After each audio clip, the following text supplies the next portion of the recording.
Om Nithyananda Paramashivoham.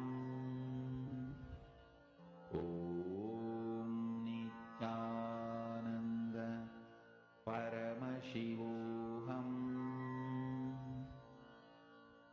Om Nithyananda Paramashivoham. Om Nithyananda Paramashivoham. Om Nithyananda Paramashivoham. Om Nithyananda Paramashivoham. Om Nithyananda Paramashivoham. Om Nithyananda Paramashivoham. Om Nithyananda Paramashivoham. Om Nithyananda Paramashivoham. Om Nithyananda Paramashivoham. Om Nithyananda Paramashivoham. Om Nithyananda Paramashivoham.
Paramashivoham.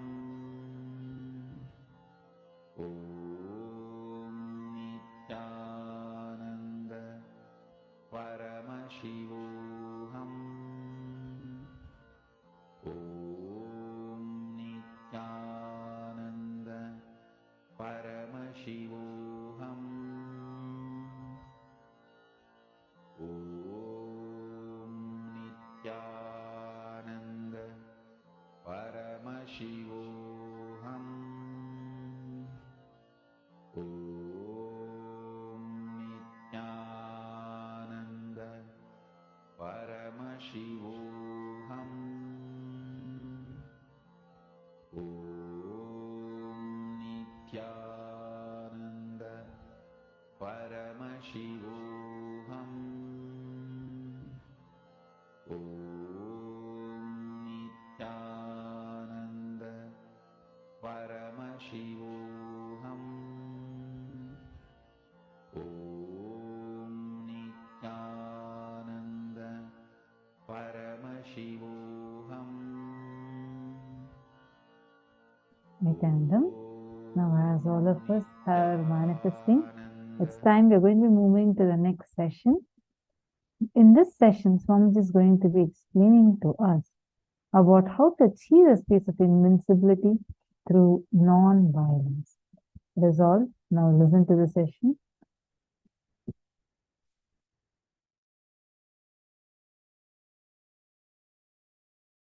Paramashiva's message from Sri KAILASA. Listen.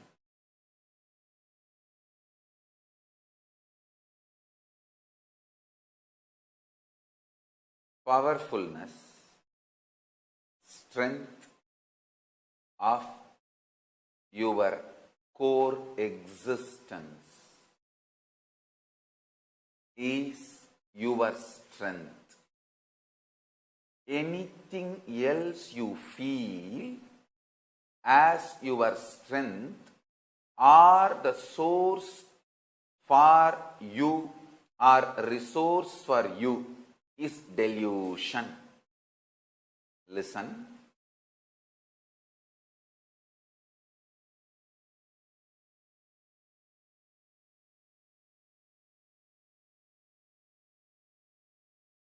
Only if life affirming, positive, life positive, pro-life,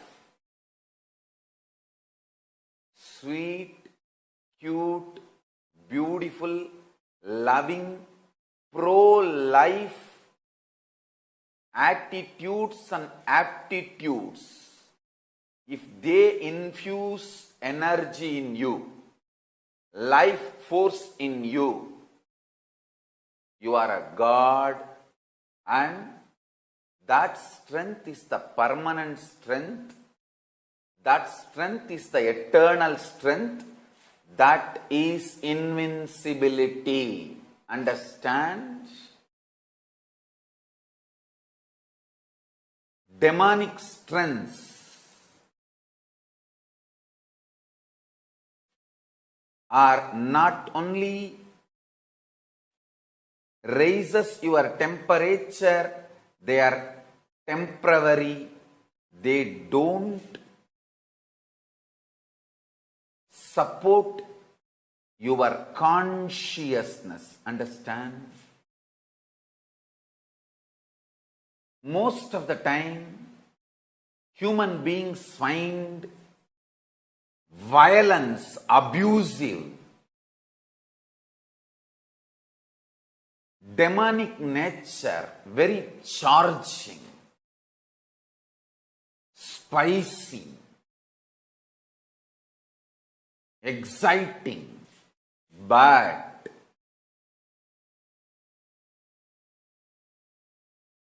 neither they are eternal nor permanent. Neither they are eternal nor permanent.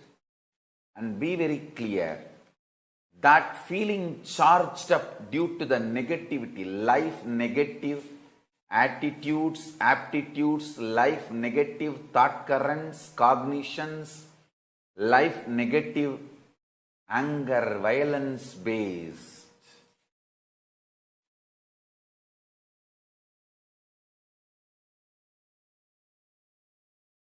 It may feel like charging, exciting, but the demonic energies, neither supported by cosmos, even if it looks voluminous mass, supported by large number of people, understand? Killing another life for the sake of your food or for your survival or for your existence, sometimes to establish your ego.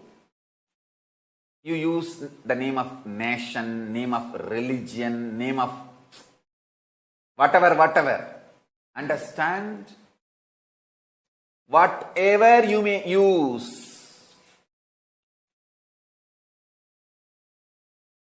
to establish your arrogance and try to eliminate other lives is not supported by the cosmos.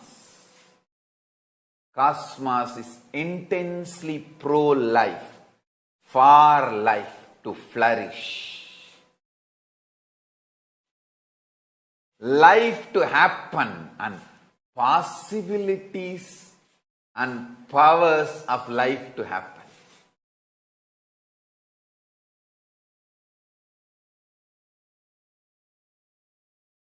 I will use multiple words, express in multiple level. The space of Kalabhairava is pure life. Paramashiva, pure life. Listen carefully.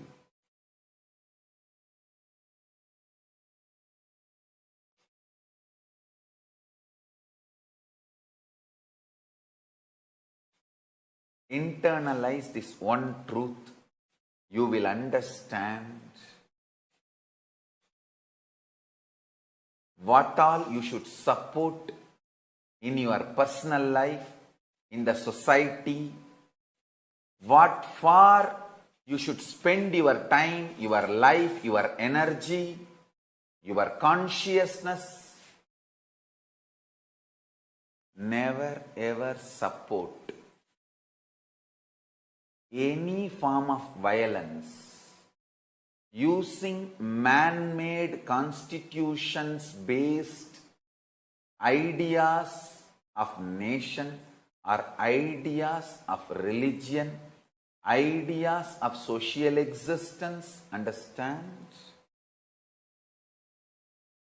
Whether you kill life for your food, whether you kill life for your ego, whether you kill life for your arrogance, life negative principles are never accepted, approved by the cosmos.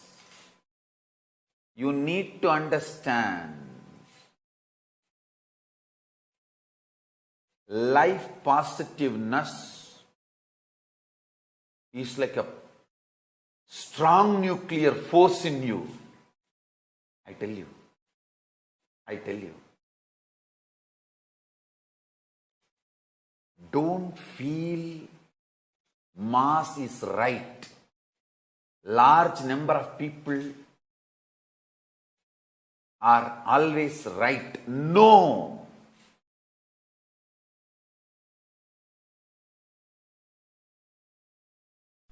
The depression of Arjuna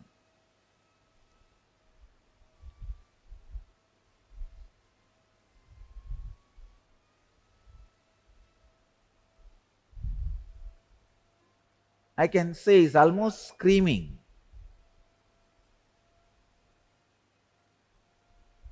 So many verses he is screaming. But Krishna is completely silent. He is there. He is there. He is there.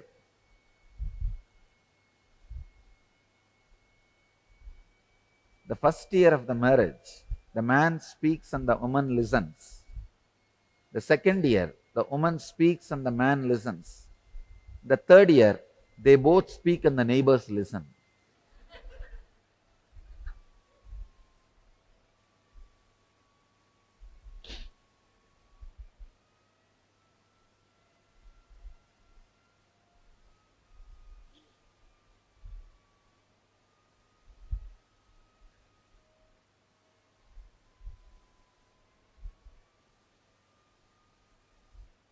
I think Arjuna is speaking, but Arjuna is not seeing any reaction in Krishna's face that Krishna is listening.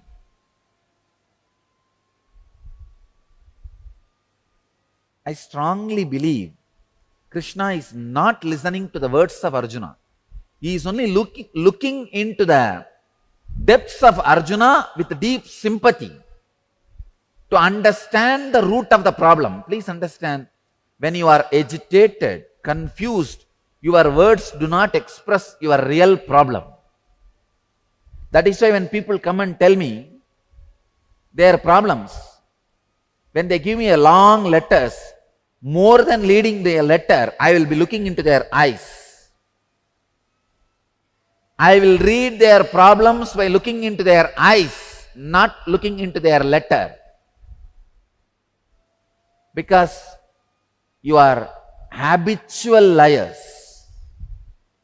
Please understand, all human beings have got into the system of becoming a habitual liars. Yesterday, we were having sessions in Inner Awakening.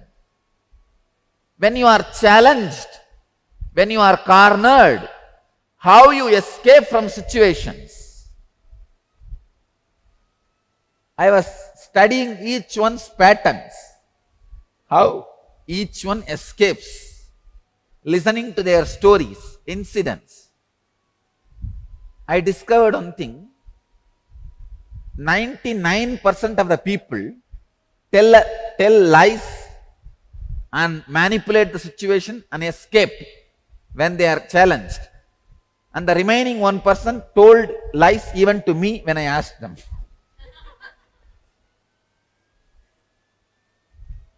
When you are cornered, when you are challenged, you immediately get into the mode of telling lies to manipulate the situation, to exploit the situation and escape from the situation. Understand,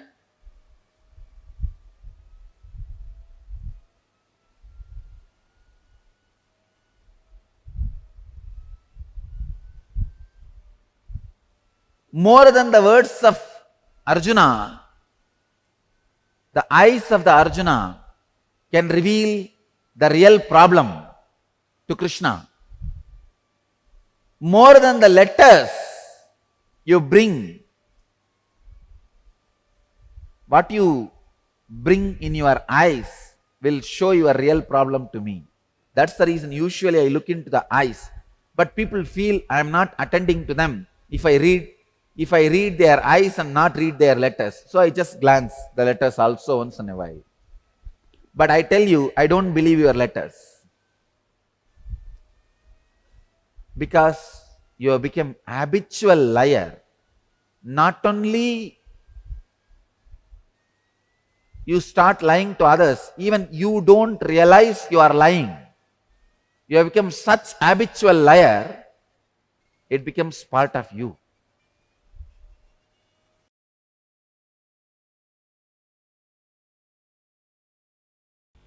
I can say Patanjali is taking us beyond enlightenment.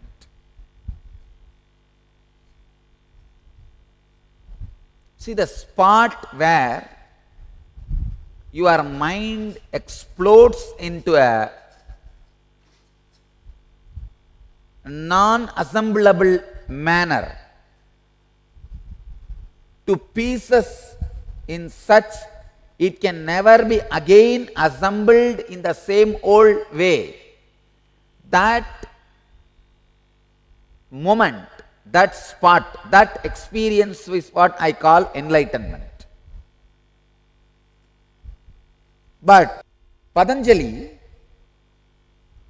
takes us a step deeper, step further, beyond that moment. This sutra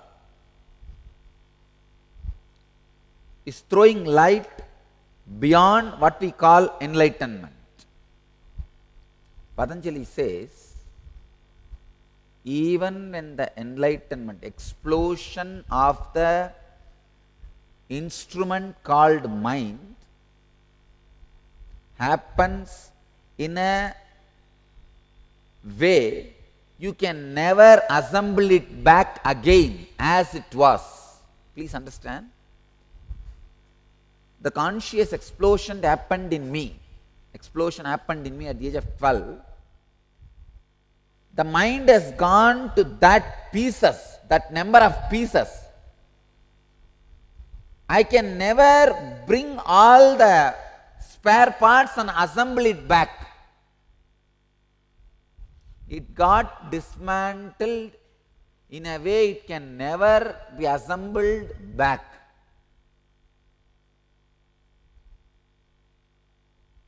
It's like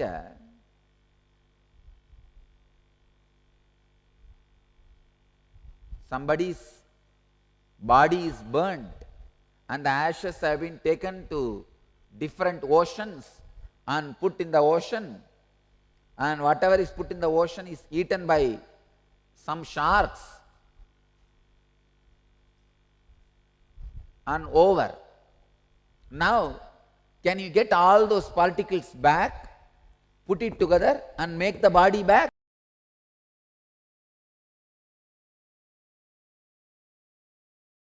An unconscious person does not think through.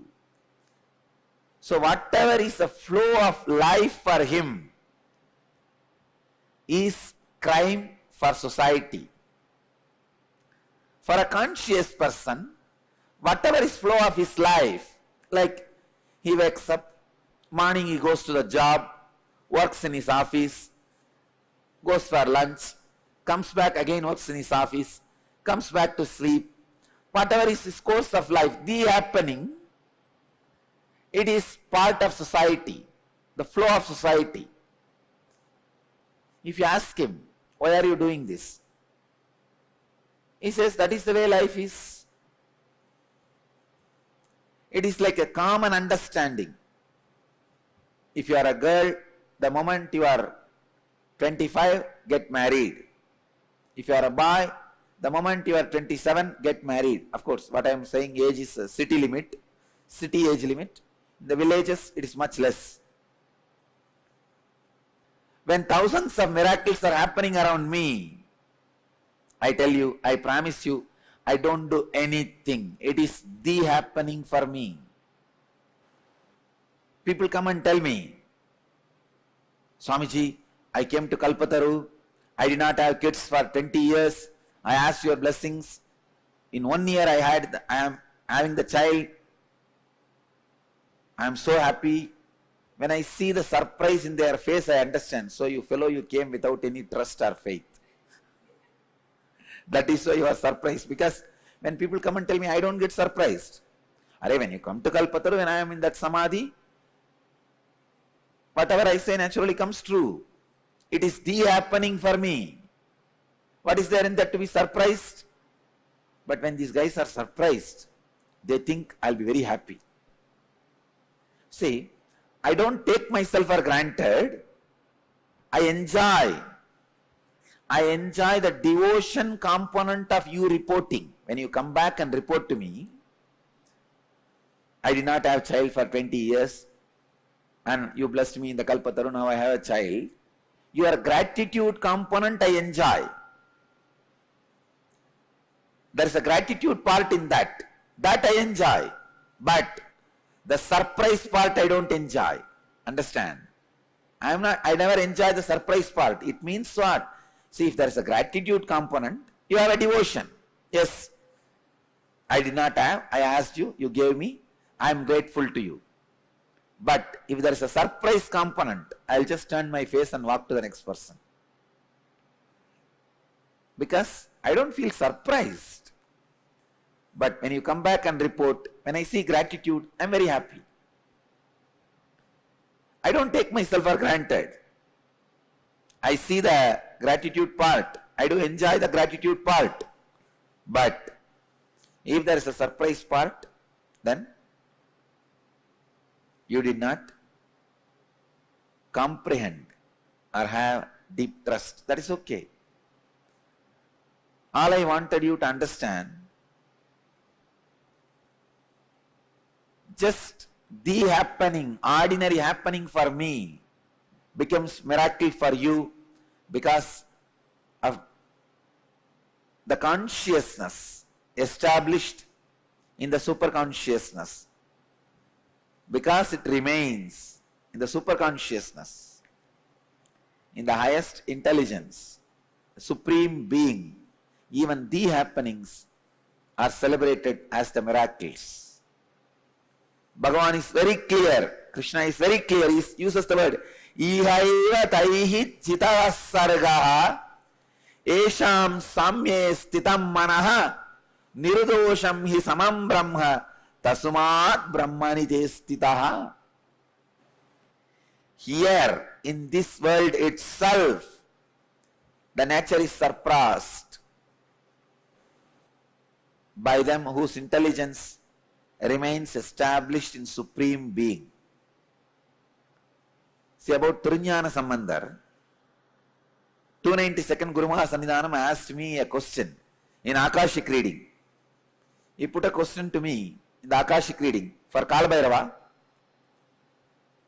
What all miracles Jnana Sambandha Swami did?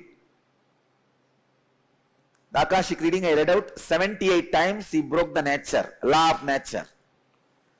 Science and law of nature. I tell you that 78 incidents are miracle for us, but for Jnana Sambandha Swami, Trinyana Sambandhar, it is the happening. It is just the flow.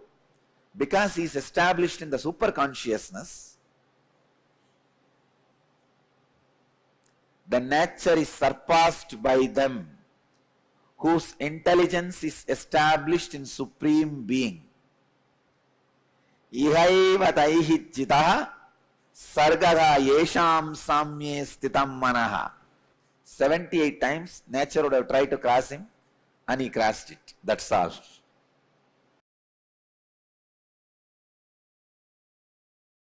See, if you are from America, when there is a scrolling, developing story, 120 people dead in terrorist attack, you just wake up, your head is completely on the television set, you just read one next line, in India, Mumbai, and you drop. Because you feel you are responsible only for America. Please understand, change your cognition. You are a human being, you are responsible for the whole world. Naturally, the place where you are, if there is some terrorist attack or problem, you are going to run immediately. Help the people. Save yourself and save others. No doubt. But your cognition itself should not be restricted to the place you live. Please listen.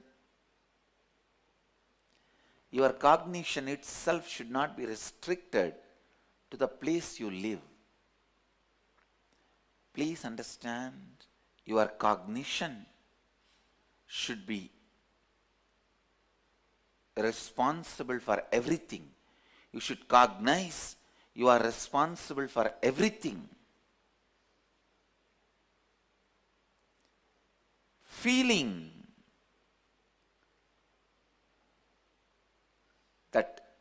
You are responsible for everything should be your cognition. This is what I call bringing responsibility into your cognition. People with zero cognition, whenever you feel good about you, whenever you feel powerful, wherever you feel powerful, if you scan, it will always be because you are enriching at that moment. Look, when you feel you are loving, you are loved, when you feel you are powerful, when you feel people are supporting you, are you supporting others? Whenever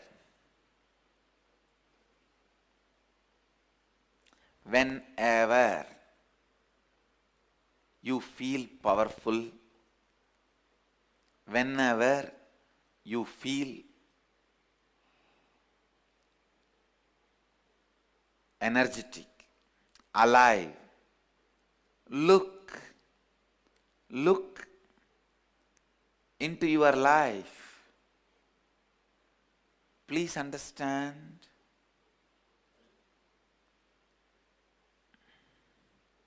Look into your life. Actually, all of you need to do this internalizing. Only when you internalize this one truth, you will understand. Enriching expands your very life. Enriching raises the very frequency in which you are living. Enriching raises the very frequency with which you are living. Please listen. Enriching raises the very frequency in which you are living.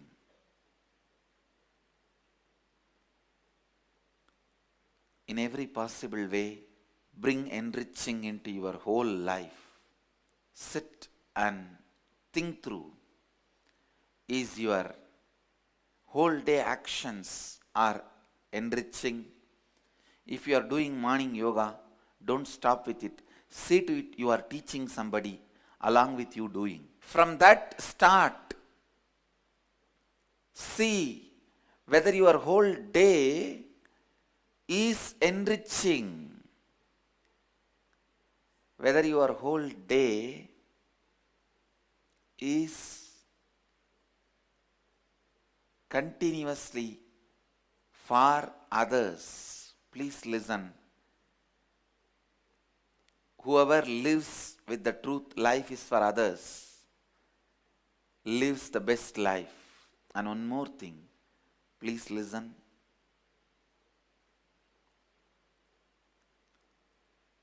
Every time when you enrich others, think of living for others. Every moment, again and again and again, health is brought to you. Being powerful is brought to you. All the best things are brought to you. Please understand some of these basic principles of life. Whether you want it or not, understand or not, you are not living just only in your body.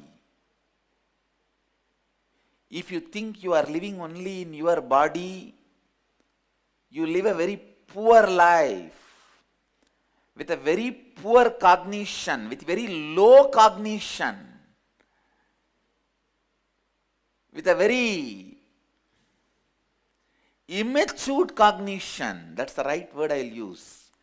Immature cognition.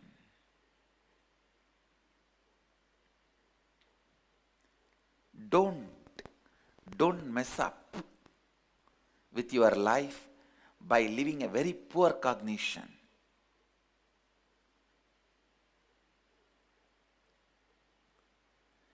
Immature, inadequate cognition.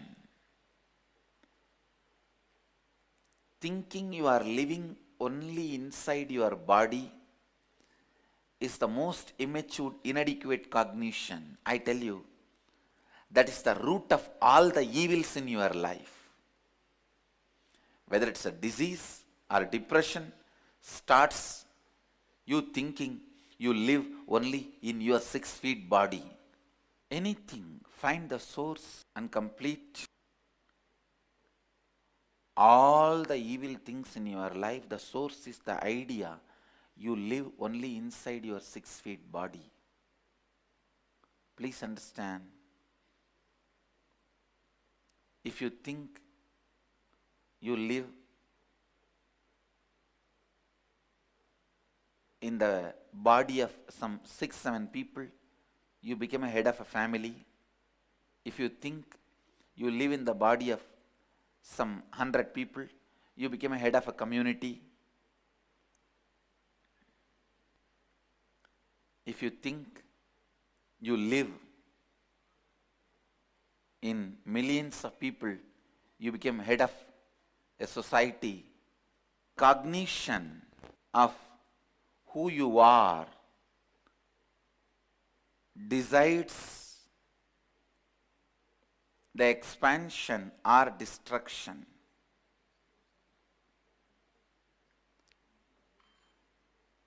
Whether you want it or not, understand or not, you live through all human beings. That is the truth. When you work with this cognition, think with this cognition, feel with this cognition, your whole life is enriching. But I know from the young age you are taught that you are living only inside your body. You have to complete with that pattern. That is why when I said you live through all the bodies, you are not even excited. You only feel that as a responsible. Understand? I tell you, it's excitement. You can eat through so many bodies. You can live forever, eternally. It is excitement, but you are not excited. You only feel, oh God, it's a responsibility. I have to feed so many mouths. You may have so many mouths, but don't you understand? You have so many hands also to take the responsibility and feed. You need to complete with these life negative thoughts, life negative patterns.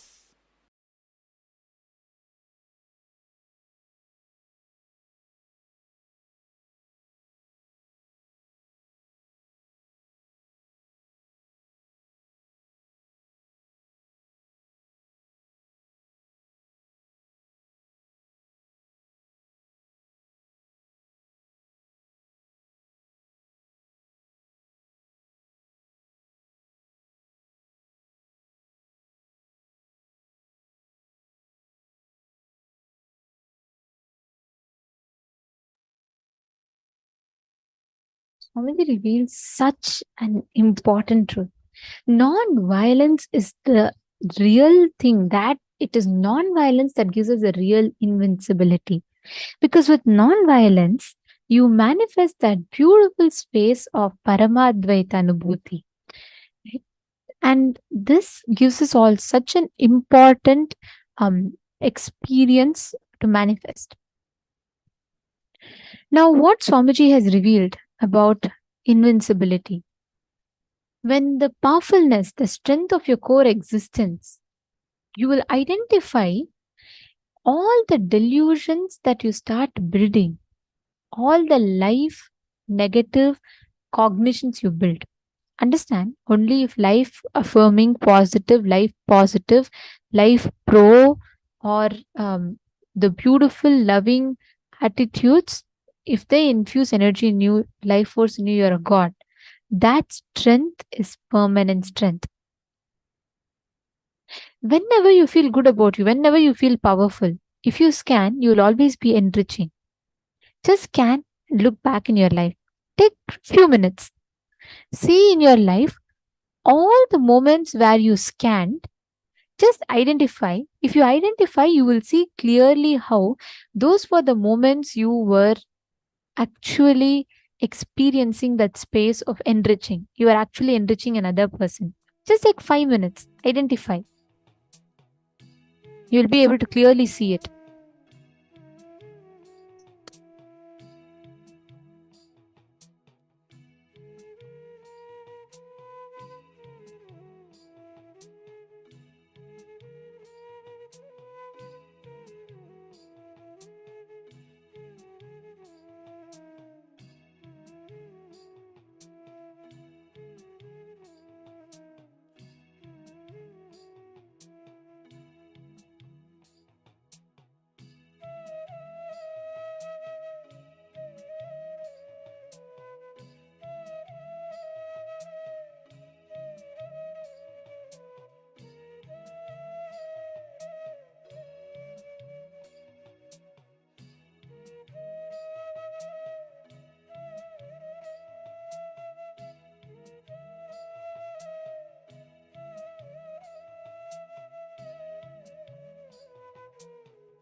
Now, all of us are going to be listening to the next session where Swamiji is going to be explaining a very interesting topic on how to live in multidimensional logic and reality. Listen. Listen to this very carefully. If you have attended the programs with me, Inner Awakening or Nithyanandoham, Shivoham, Sadashivoham, Paramashivoham, Mahasadashivoham, any program with me or Kumbh Mela, one thing you will find, all program will be highly intense.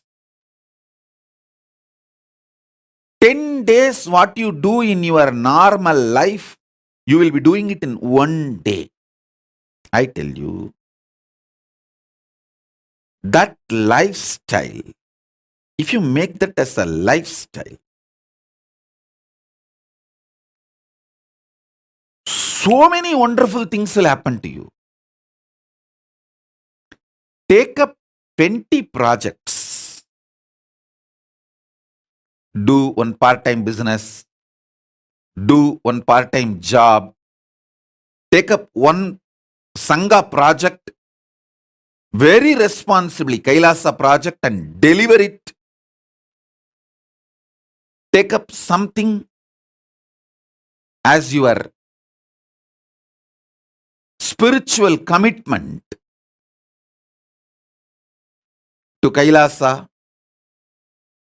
Like this, just take up multiple projects. If one is stuck in something, don't waste your time and life getting stuck in that. Do the another one. If that is stuck somewhere, till that is clear, do the another one. I have 100 projects in front of me, live. If one is stuck somewhere, I will not be keeping quiet. Immediately attending, let me attend to the next. Okay. So I'll ask, what is going on there? Like this, 100 projects live will be in front of me. If one is stuck, I'll work on the another.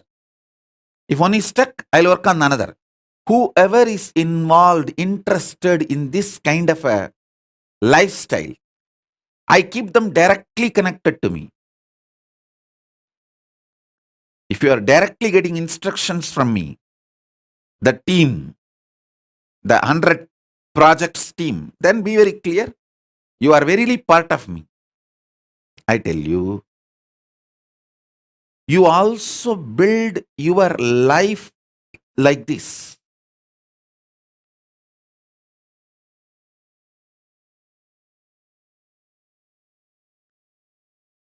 The residues, hangovers related to sex, sleep, food, all these three is one and the same. All these three will just evaporate. You will enjoy the real food. You will enjoy the real sleep. You will enjoy the real sex. But you will not be having the hangover. If you make yourself active, alive, pick up multiple projects without fear. If you attended any of my program, whether Shivoham, Nithyanandoham, Inner Awakening, or Sadashivoham, Mahasadashivoham, Paramashivoham, directly physically conducted by me, you would have seen 10 days what you do in your life, you will be doing in one day.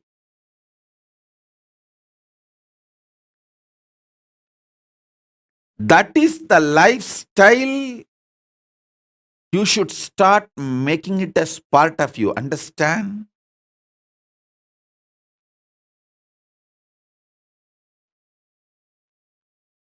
It is all about sitting for a few days and organizing yourself. The gadgets you need, the schedule you need, and courage you need, confidence you need. Just for a few days, you need to sit and organize. Maybe a week. But once you organize yourself, at least 25 projects. Decide you are a Paramashiva, so you have 25 heads. You should do at least 25 projects. In my case, I decided, I am Paramashiva, not just with 25 heads, 75 eyes, 50 hands. So I will do hundreds of projects.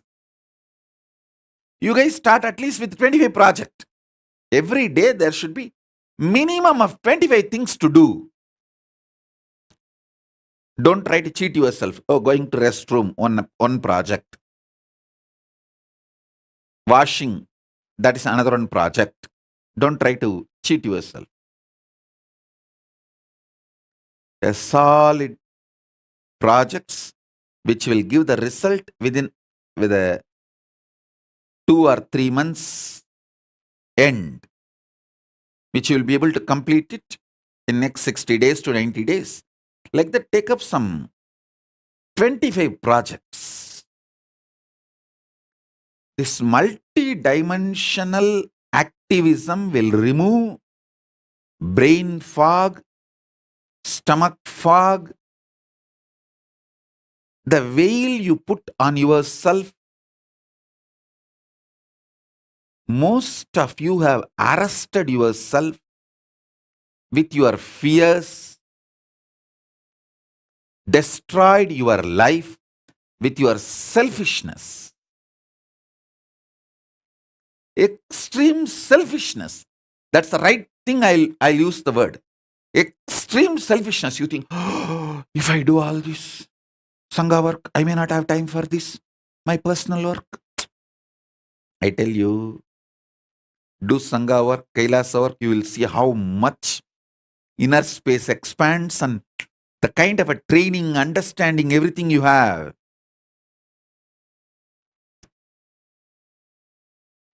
You will be so alive, so active. I have seen how the active parents make their kids' life amazing, and how criminally negligent parents make their kids' life hell.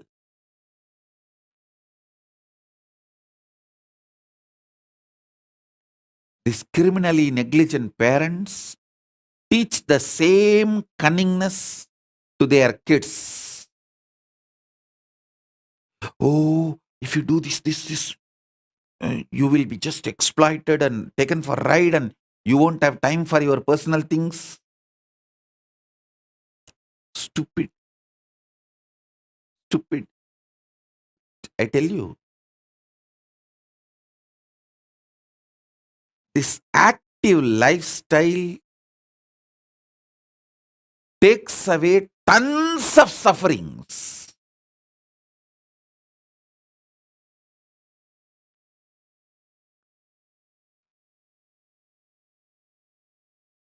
Having 25 projects,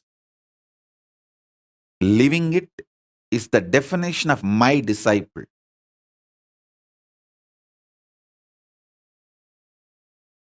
That's what is the meaning of having 25 heads.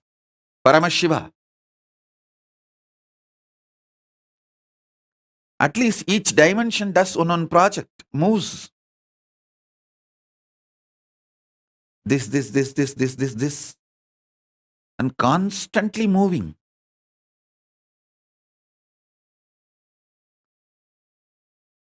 If you are living in your home,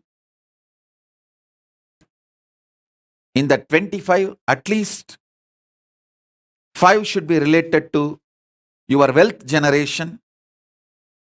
5 can be your pleasure. What do you call as pleasure, excitement, joy? Your romance life. At least 5 should be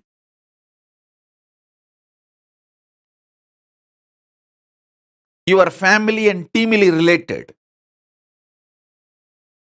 And the remaining 10 should be related to Kailasa. Make this as a lifestyle. I tell you, I'll infuse Paramashivatva in your life. Infuse wealth, health, fulfillment.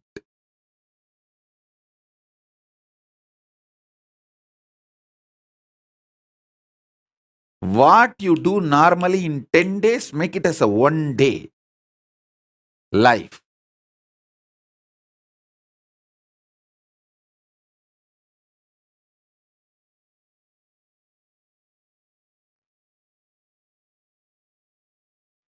In Kannada, there is a beautiful proverb. Kayakave Kailasa. Activism is Kailasa.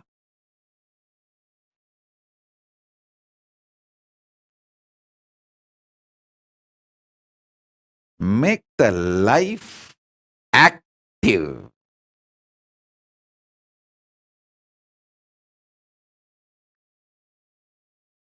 Fundamentally, this 8 Kala Puja in temples, all these are made to keep people active.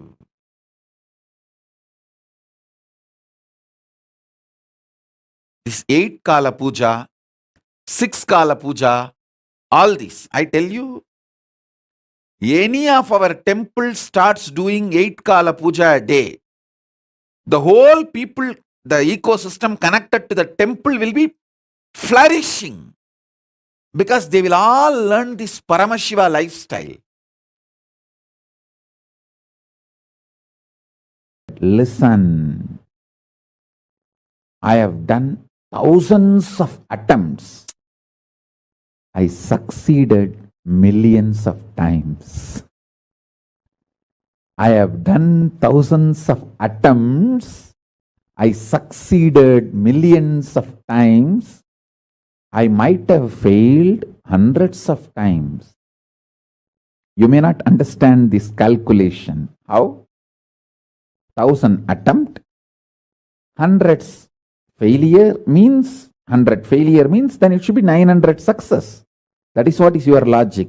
No. The logic of life is not mathematics of your mind. When you attempt 10 times, 5 times, if you have failed, 5 times you will be successful. In that level, your logic and the mathematics is one and the same. But when you raise your attempts to 100, in 100 attempts, even if you fail 25 attempts, you will be successful 100 times. The logic changes. Listen carefully. When you are infusing life into you more and more, the logic changes. If you attempt 1,000 times, you may fail 100 times, but you will be successful million times. Because the logic, while you are attempting 1,000 times, is different from your mathematics. I will repeat, listen. When you are attempting 10 things in your life, if you fail in 5 things, you will be successful in 5 things. When you are attempting 100 things in your life, if you fail in 25 things, you will be successful in 100 things. 100 times. When you attempt 1,000 things in your life, if you fail 100, or 200 or 300, you will be successful million times. This is the life, this is the logic of life, because the infusion of life energy in you changes the logic with which your life operates. Listen carefully. Your agenda does not change your life.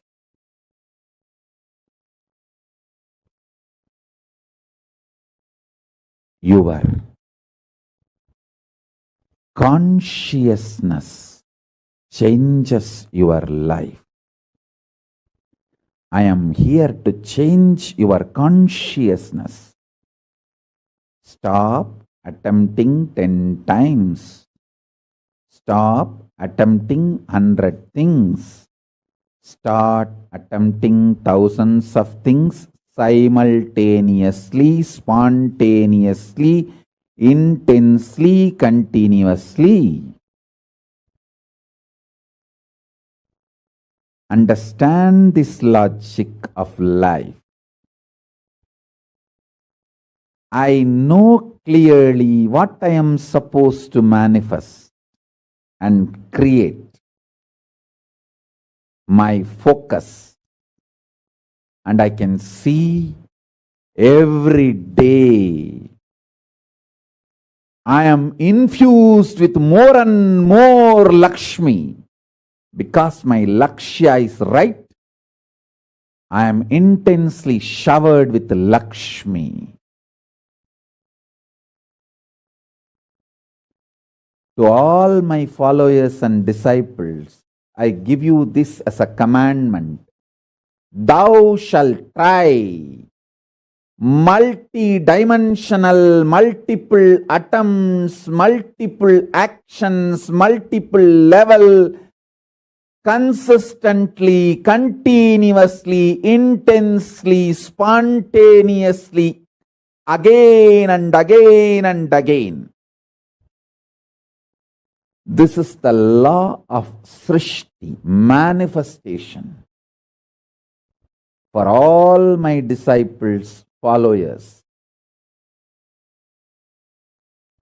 thou shalt attend, attempt, work, manifest, try, thousands and thousands and thousands, continuously, sincerely, spontaneously, intensely. So let me repeat. Let me repeat. If you attempt 10 things and fail in 5 things, you will be successful in 5 things. If you attempt 100 things at a time and you fail in 25 things, you will be successful in 100 times, in 100 things. If you attempt 1,000 things, if you fail even in 500 things, you will be successful in million things and million times. This is logic of life. The logic of life is not maths of your life. Statistics of the life is different. State of life is different. What you think as statistics applies only to the lower existence. The state of Paramashiva, the logic of the state of Paramashiva is different. Now I am revealing this cosmic secret to all of you. This is the cosmic secret, the Paramashiva's secret of creation, manifestation, Srishti. The secret of Paramashiva's Srishti is this. Understand this law. Understand this logic. Start. You will be Paramashiva. You will manifest the manifestation of Paramashiva. You will create the creation of Paramashiva. I have seen in my own life. I have seen in my own life Paramashiva manifesting as Nithyananda Paramashivam. I am absolutely focused on my right goal, and I attempt thousands and thousands of things simultaneously, spontaneously, continuously, sincerely, intensely.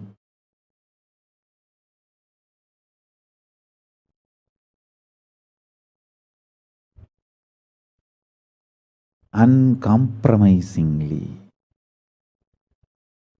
So, if I attempt 1,000 things, even if I fail in 500 things, I am successful in millions of things. When I realized this logic, creation became joyful. There is no frustration. There is no tiredness. There is no dullness. There is no boredom. There is no anger towards universe. There is no frustration towards universe. There is no frustration towards life. There is no life negativity, because I am seeing, I am showered intensely more than I even tried. I only attempted 1,000 things, but I am successful in million things. Then why will I have any anger towards life? I am eternally grateful. I am fulfilled, overflowing. This is the secret of creation, Srishti in life. All my disciples who follow me, who consider me as your guru, master, guide, teacher, friend, philosopher, all my followers, anyone who has a sympathy, love towards what I am teaching, this is the commandment of Srishti for all of you. Thou shall continuously, spontaneously attempt thousands and thousands of things, intensely, sincerely, consistently, continuously.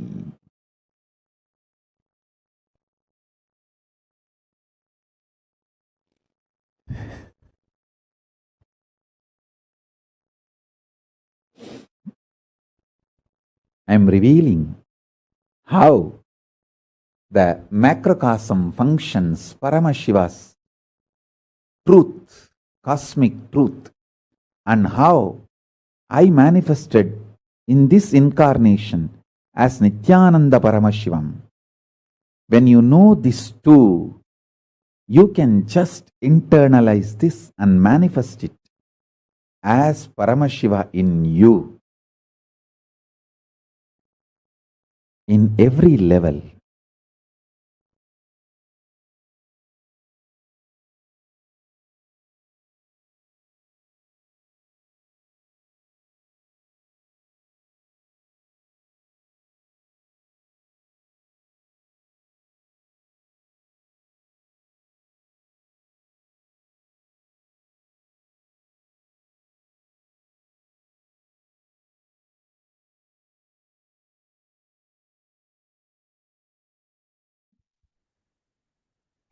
Yes.